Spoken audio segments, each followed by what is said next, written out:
நிலாவ கடுப்பேத்துறேன் அப்படின்ற பேர்ல, இந்த சோழன் வந்து காயத்ரி மனசுல ஆசைய வளர்த்துட்டாரு. இப்போ நிலாவுக்கு வந்து என்னாச்சு? இவர் ஏன் இப்படி டல்லாவே இருக்கிறாரு? இப்ப பஸ் ஸ்டாண்டு பக்கமும் வர்றதா இல்லையே! அப்படின்னு சொல்லிட்டு என்ன ஆச்சுன்னு தெரிஞ்சுக்கிறதுக்கு அவ்வளோ ஆவலா இருக்கிறாங்க. உடனே சோழனுக்கு ஃபோன் போட்டு, "என்ன நீங்க பஸ் ஸ்டாண்டுக்கு வரலையா? அந்த பொண்ணு வேற காத்துட்ருக்கு" அப்படின்னு சொல்றாங்க. "இல்ல எனக்கு வேலை இருக்குது" அப்படின்னு சொல்லிட்டு சோழன் வந்து கட் பண்ணிறாரு. அப்போ இந்த காயத்ரி வந்து நிலா கிட்ட பேசுறாங்க. பல்லவனும் இருக்கிறாங்க. வந்து "உங்க அண்ணன் வரலையா?" அப்படின்னுட்டு கேட்குறாங்க. "அதான் எனக்கு தெரியாது. நீங்க தான் ஃபோன்ல பேசுவீங்கள்ல, நீங்க கேட்டுருக்க வேண்டியது தானே" அப்படின்னு சொல்ல, உடனே அந்த காயத்ரி உட்காந்து அழுகுது.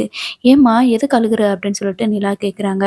"இல்ல சோழன் வந்து என்னைய லவ் பண்ணவே இல்ல" அப்படின்னு சொல்றாரு. "ஆரம்பத்துல என்கிட்ட நல்லா தான் பேசிட்டு இருந்தாரு. இப்ப ஃபோனெல்லாம் எடுக்கிறதே கிடையாது. எனக்கு நல்லா தெரியும்.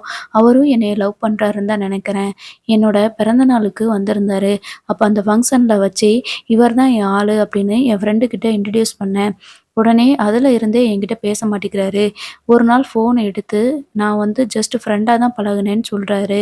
எனக்கு ரொம்ப வருத்தமா இருக்கு அப்படின்னு சொல்லிட்டு, அந்த பொண்ணு வந்துட்டு அழுதுட்டுருக்குது.